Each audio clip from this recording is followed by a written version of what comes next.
All right, well, welcome everyone. Good evening. My name is Jillian Smith Hughes. I'm a Business Development Manager at Congressional Federal Credit Union. Congressional Federal Credit Union was established in 1953. We started with 8 members and only $40, actually right here in the Longworth basement, the building of the Longworth building. So this is really home base for us. It's really nice for us to still be a part of the Hill and continue to. So we started with just $40 and we've grown to over $700 million in assets now. And we have over 46,000 members worldwide, so we are definitely growing continuously. We have a trusted reputation as a credit union that has proven track record of reliability with our members. So we value our members, and we thank you for coming this evening. So the presentation itself should go a little bit over an hour. We're going to allow time for questions and Q&A time in between. And also, if you're on Facebook Live, definitely type in on the comments there, and we'll pick up those questions as they come in. And also today, if you would be so kind to fill out the evaluation form in the back of the folder, you'll actually get entered into a raffle for a $20 Amazon gift card. And who doesn't love Amazon, right? I mean, you can get anything on Amazon. So let me go ahead and introduce you to our speakers this evening. To my left is Jeremy Walsh, Jeff Klein, and Sean Sullivan. Jeremy is a CEO and realtor at the Simply Referral team. An award-winning agent, Jeremy has sold close to $200 million in less than a decade. That's pretty impressive. His client-first approach focuses on relationships over transactions, and his extreme level of personal service has not only catapulted his success, but also resulted in 99% of his business coming from referrals. Now that alone says a lot about somebody, so I'm excited to talk with you tonight, Jeremy. All right, Sean is the founder of Constitution Title and Escrow LLC. He has over 15 years experience in the industry. His extensive experience has led to assisting buyers and sellers and investors with over 50,000 transactions. Sean has experience working with every major lender and some of the top residential, commercial, and brokers in the United States. And last but certainly not least, is Jeff Klein. He is our Assistant Vice President of Mortgage Lending for Congressional Federal's real estate lending business. He has spent his entire career in the home lending business, so he's definitely very, very knowledgeable in this field. He actually began working for both banks and credit unions, so you kind of get both sides of the spectrum with Jeff. Jeff joined Congressional Federal in 2012, and he actually led our efforts to launch our mortgage division in-house. So this was our go-to guy for that, so no pressure. No. All right, so let's go ahead and kick this off and start talking about buying a home. So let's ask the first question that I think everyone should ask themselves is, what do I need to ask myself to make the decision of whether to rent or buy? I'll go ahead and kick it off, and then I'll let the experts talk. I think, obviously, we live in a very transient area, so one of the first things you want to ask is just a question of stability. Whether it's your life, your career, just do you like the D.C. area in general, but how comfortable do you feel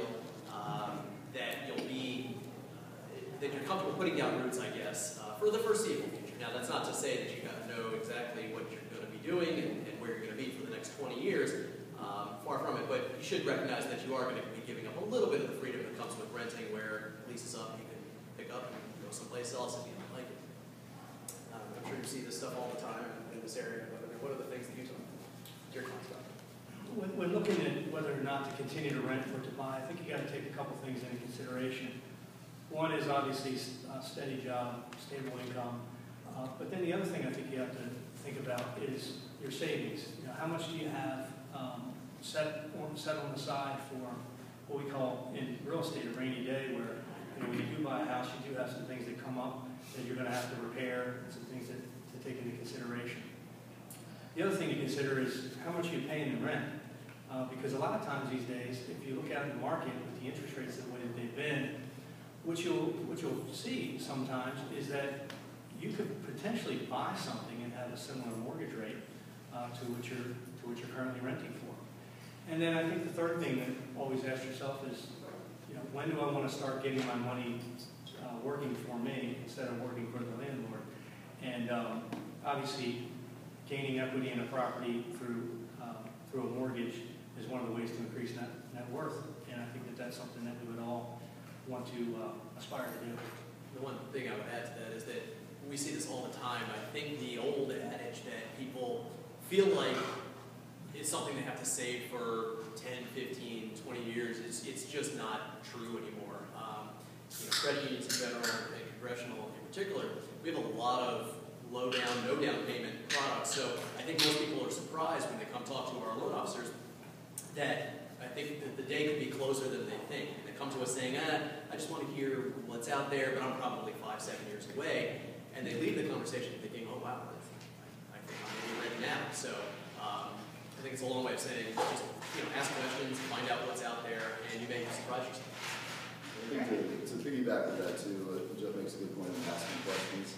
The information is free. I think a lot of times you get that, pushy used car salesman approach. It's not like that anymore. Not only with technology, but the guys that are sitting up here today, I can tell you both of them, call and ask questions. Just like Jeff said, you don't know the extent of the programs that are available. You would be very surprised.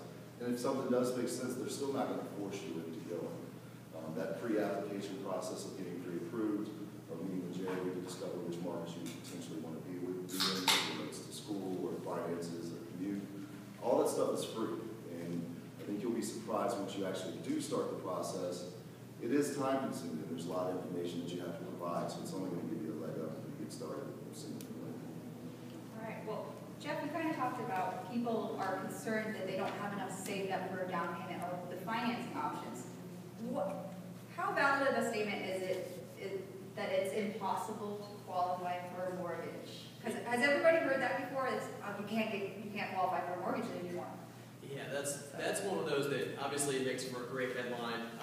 And certainly, look, if you're comparing 2006 versus 2016, 2017, it's not the same. I mean, mortgages were a lot easier to get, for better or for worse, in a lot of cases for worse. But it is nowhere near as bad as I think that the general perception is. Certainly not now. It took us a while to kind of get further and further than we get from the financial crisis. I think the pendulum has swung right back to where it probably should be, and maybe should have been all along. But I think that's the benefit again of shameless self-promotion coming to the credit union. But we take that common sense look at the situation, and we're able to offer a lot of products that benefit the first-time home buyer, that benefit the credit union member. The one I talked about before was the no down payment, 100% financing. A lot of banks out there would never even get near that, but we can do that because we know our members. So again, have the conversation. Now, that said, we're going to underwrite, every loan and make sure it's something that you can afford. It's not, I don't want anyone to get the impression that we're just handing out money and not caring if we ever get it back. Far from it, but I think when the loan makes sense and everybody in our membership, by and large, has very good jobs, very good credit in comparison to other institutions in the country, and we're going to make those loans all day long. Great. So we know that our credit score can greatly affect our ability to get a mortgage or qualify for a mortgage. So I want to play a little game with everybody. Make sure you guys are awake still. I know we just started, so hopefully nobody's dozed off yet. So I know. So we're going to play a little true or false game, and there's little cards in your folders. One side says true, one side says false. If you would join me in playing the true or false game. So I'm going to start with a question, and you guys can answer true or false, okay? So, and it's all about credit. So too many credit scores will harm my score. Is that true or false? I'm sorry, too many inquiries will harm my score. Wow, I'm sorry. That's okay. So you're trying to trick me. I know, I see if you were paying attention, that's really it. So I have a lot of trues, and I have a couple falses. And the answer And the answer is? Sort of. No. I mean, if you're trying to get me to go one way or the other, the answer is too many inquiries will affect your score, period. But, and it's a big but. Years ago, the models, the credit repositories that are coming up with your score based on all the data that's getting input into the system, would look at credit inquiries and just assume, okay, there's somebody who's pulling the credit, that must be because they're desperate for credit, therefore that's a negative. Well, flash forward to the last couple of years, where everybody, I think, recognizes the rise of the internet, that shopping for a mortgage is just good business sense. I mean, heck, the CFPB will tell you, go ahead and ask for a loan estimate, take it to a bunch of different lenders, comparison shop, just like you would with anything else. So the models, therefore, went ahead and said, okay, well, we recognize that people are doing this, therefore, we're not going to ding your score just because we're seeing multiple inquiries. So they give you a built-in time of about 2 weeks at least, that if they see repeated inquiries for the same type of transaction in that short cluster of time, it assumes that you're just shopping, and it'll treat it effectively as one single pull. So I think that's a little overblown. Sometimes we talk to people who say, well, I want to know if I can get approved, but I don't want you to pull my score because I just had it pulled yesterday with another institution, and they're petrified that doing it again is going to send their credit crashing, and that is overblown. And at the most, you're talking a few points. So, again, I guess that's probably not in the spirit of the true-false game, but I know, but we just like to keep it interesting. right in that So- gray. All right, so true or false? My credit score is locked in for 6 months. I don't want to show you the answer. Yay, everybody got it right. Good job. That's definitely a straight up false. It is not locked in. It is a living, breathing, ever-moving score based on the latest data that goes into the models. Great. So what about paying off or closing my debts instantly fixes my credit? Is that true? If I pay off my debts, it might instantly fix my credit. Right? False. Great. You Yay. did the easy job. You actually have a question. I'm sorry. Do you guys have a question? No, I'm just kidding. So paying off my debts or closing my accounts instantly fixes my credit score is a false statement. Yeah, and again, it comes back to the living, breathing aspect of it. And the one thing to point out is we talk to people all the time who say, I paid off, or I closed this card yesterday, my credit should be all fixed today. The reality is that every credit card company, every mortgage company, they all report to the credit bureaus usually once a month, maybe twice, but for the most part once. So depending on, I think everybody who has a credit card is used to having a certain cycle date, right? So some institutions maybe, I think we're the 19th or 20th of the month, others are the 1st of the month. So depending on when you actually paid it off and when that data gets reported to the bureaus, it may not reflect for a few weeks. So, get to this, hey, try it now, which we try not to do. So just everybody should be aware that, do what you're going to do, make smart decisions to optimize your credit situation, but just know that there's a little bit of a time lag. Now, it could be that you paid it off the night before they reported, and voila, it gets better the next day, but don't bank on it. Great. Okay, what about my unused accounts? True or false? If I close my unused accounts, my score will improve. False, false, false, false. Yeah, everybody's putting up false. Yeah, and you're generally right. I mean, that people have a misconception that your credit situation, but just know that there's a little bit of a time lag. Now, it could be that you paid it off the night before they reported, and voila, it gets better the next day, but don't bank on it. Great. Okay, what about my unused accounts? True or false? If I close my unused accounts, my score will improve. False, false, false, false. Yeah, everybody's putting up false. Yeah, and you're generally right. I mean, that people have a misconception that unused debt accounts are bad and they should close them, and the reality is actually the opposite. The models want to see that you have available credit over and above what you're actually using. So that's why we've seen credit scores and credit reports that are otherwise pristine, not a single late on it, and the score comes back a lot lower than you'd think. And you say, well, why is that? And then you look at their available credit cards and credit balances, and it turns out they got one card that's for a $10,000 line, and they've used $9,800, which is, in everyday terms, maxed out, right? So that's not looking like a good sign to the credit bureaus. So people, I guess the warning is things that you may think are financially responsible and say, okay, well, I'm not using these cards, I'm going to close them all. You should probably think twice. I mean, there's no hard and fast rule about what your utilization ratio, which is basically the credit that you're using over the credit that you have. But the number that gets thrown around a lot is about 30%. So anything below that, you're probably in pretty good shape. Okay. So I know a lot of people have this question, a lot, especially married couples. As long as my spouse has good credit, I'm good, right? We're good, we can still get a loan, I don't even worry about my credit, right? Yay, everybody's putting up false, yay! So yeah, your spouse That is one that we and get, their we credit get can affect quite your a lot. ability.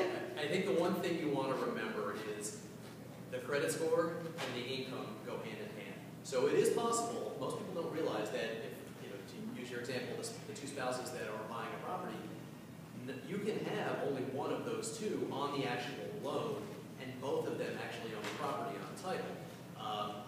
The reverse is actually true as well. You can have two people on a loan and only one of them on a title. So they're two separate things, but what you do have to remember is that if you drop one of them because they have a bad credit score, you can't use their income either. So we had one literally this morning was the wife had all of the income but had the terrible score, and the husband had the great score and had very little income. So we had to get creative to make that one work, but we see that a lot. All right, so credit is important, right? Everybody, yes, credit is important. Okay, so let's go ahead and move along. Does anybody have any questions just yet about Facebook Live? Anybody over there? Okay. All right, so let's talk about finding a realtor. Okay, this guy's an age-old question: to get a realtor or to not? Why would you suggest having a realtor? How can that benefit them as a person searching for a home? Jeremy, you have 1 minute to sell yourself. Well, the first thing is that whenever you see a house listed for sale on the market, the first thing that took place there was a seller decided to hire an exclusive agent to represent them. So you have a right as a buyer to have representation as well. Anything that you would go out to the marketplace, if you went to like an open house, for instance, and you started talking to a seller's agent, they're obligated by law because of their relationship with the seller to inform them of anything that you tell them that could benefit the seller. So when you go out into the marketplace, because the seller has representation, as a buyer you should have representation too, and it's your right. The great thing about most areas is that the seller pays the majority of the real estate commission. So that's a good thing as well. Ultimately though, at the end of the day, it's for your protection, because there's a lot of things that go on in a real estate transaction, and you need somebody on your side to help you navigate through contract preparation, helping you find properties, helping you identify properties that could be problematic, helping you narrow down your search criteria, helping you look for things that you may not be aware of, that you should be aware of. And then ultimately, the contract preparation, the negotiation of the actual sale itself, putting you in the best position possible from a fiduciary responsibility, and just protecting your interest.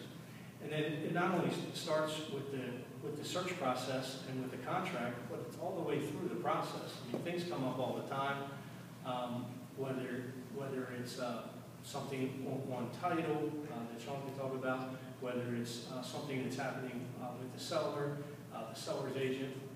So there's a lot of things that could go wrong in a real estate transaction. You owe it to yourself to have protection. Well, you just touched on one thing that I wanted to kind of step onto next. It's our Home Advantage program. It's a great resource for everyone in this room. You can search for homes, you can find things that your realtor cannot disclose. Lots of, kind of like Zillow or Redfin. Has anybody played around with those apps? So it's like that, but better. And we have a trusted, strongly vetted group of realtors that are associated with that home buying program. And that has a lot of kickbacks to the members. So I'll let Jeff kind of take it away with that. Sure, and I'll talk about from my standpoint, and obviously Jerry's got a perspective from the other side as to why he's been a part of it. But, at these seminars, I always can talk for as long as they'll let me about the Home Advantage program, because simply put, I think it is one of the, if not the best benefits that we give to our membership. It's really got a number of different parts. Jillian touched on most of them, but number one, if nothing else, sign up for it, it's free. You get all sorts of search tools and alerts. So these are out there, but the good thing about the Home Advantage one is that it's tapped directly into the MLS, the multiple listing service. So this is real time, or as close to real time as you can get. Set up your alert that says, hey, I want a 4-bedroom place, 2 bathrooms, and it's got to be in this zip code or on this street, and let me know when it hits the market. If you use some of the other systems, there may or may not be a lag time there. And in a hot housing market, you get this great alert, and you say, oh, awesome, I want to go tell my realtor I want to go see it. And they say, oh, yeah, sorry, it's already off the market. That was off 2 days ago. They just hadn't updated the system. So if nothing else, just from a straight search capability, it's a great platform. Jillian touched on the access to demographic information. A lot of stuff I did not realize that realtors by law can't even talk about, whether it's crime, schools, things like that, anything from a fair lending standpoint they really can't get near. But the Home Advantage system allows you to pull all sorts of statistics about the actual area that you're buying in. Whether it's, this was an actual stat, you can go on there and see how many librarians per student there is in the school district. I don't know what's a good or bad number, but you can find it out. Things like walk score. So it'll look at access to and proximity to public transportation, restaurants. Everybody knows that an area like Clarendon is a heck of a lot more walkable than Oakton, Virginia, where our headquarters is. So you can look at that. And then around here, the one that's always near and dear to my heart, or the opposite, is the commute score. So you can put in your work address and the home address. It'll tell you not only how long does it take to get there, but what does it take during the peak rush hour. So that's the information. You also get access to our network of pre-vetted, trusted agents, realtors. These are names you can trust. When I first got to the credit union, I assumed and learned about the program that this would be kind of white label, least common denominator agents, and it's far from that. These are all name brand realtors that are, it's very competitive and hard to get in because we're not just going to put you in touch with somebody who you can't trust. It's our name on the line as well. And then finally, the one that always gets everybody's attention is just from a straight cash perspective. You actually get a large 20% of the commission credit towards your closing cost. So Jeremy, out of the goodness of his heart, will give you 20% of his commission as a direct rebate for going through the program. So from our standpoint, fantastic benefit. We try to get everybody we can signed up for it to partake in some or all of the program. But certainly that's how the benefit is from the member standpoint. But why don't you talk a little bit about why you've chosen to give away some of your commission and why it's worthwhile? Well, I got involved in the program about 5 years ago or so, and one of the things that I really liked about it was that the quality of the referral. Obviously, people coming through the credit union, they have a relationship with the credit union. They trust the credit union is going to put them in good hands, and we've been just so fortunate to meet so many great people through the credit union and through the program, and we built great relationships with these people. And I often joke around with my clients and I say, look, you're getting great representation and I'm actually paying you to represent you. And it's really been awesome. We've given away so many rebates to so many people. And from a negotiation standpoint, it helps you as well, because a lot of buyers are asking for a certain amount of closing cost contribution. And with the rebate going towards your closing costs, you may win the contract if you're in a multiple offer situation, because you don't have to ask for as much, because we're giving you money towards your closing costs as well. And it just saves you money. And like Jeff said, I mean, the agents in there, they're really good. They've been vetted. They're solid. I mean, a lot of our peers that are in the program, we think very highly of them. Obviously, they're great agents, and you can just know going through the program that you're going to be dealing with someone that's solid, that has a great reputation, and that's the main reason I would say that we've become a part of the program. But it's paid off in the amount of relationships that we've built over the years, and we're helping people now. They're coming back to us when they go to sell their house. 7 years later. That's true on the sales side too. I think you mentioned that. Yeah, and you also get it on the listing side if you go to sell a house. So a lot of times, if you're listing and buying, I mean, you're getting several $1,000s at the end of the day. I think it's important too on the transaction side. It's really the efficiency of the deal. Working with every major lender and various agents. Again, having someone you can trust through the program with the experience that they have. What we found when we track all this stuff periodically, you're typically closing in anywhere from 12 to 17 days less than you would the traditional route. The 20% is also nice too, because instead of just looking at it as a number, there are going to be fees that you didn't account for. If you buy, let's say $500,000 house in McLean, the recordation tax is, I won't bore you with numbers, but it's about $1.20 per thousand, right? So you're talking about $6,000 to $8,000 just to record that deed to convey into your name, that deed of trust. Most people don't think about those costs. Well, that 20% goes towards that and then some, depending on the contract sales price. But really just the efficiency of getting the deal from start to finish, you will find a faster process. Think about those numbers because they cry. It's, All right.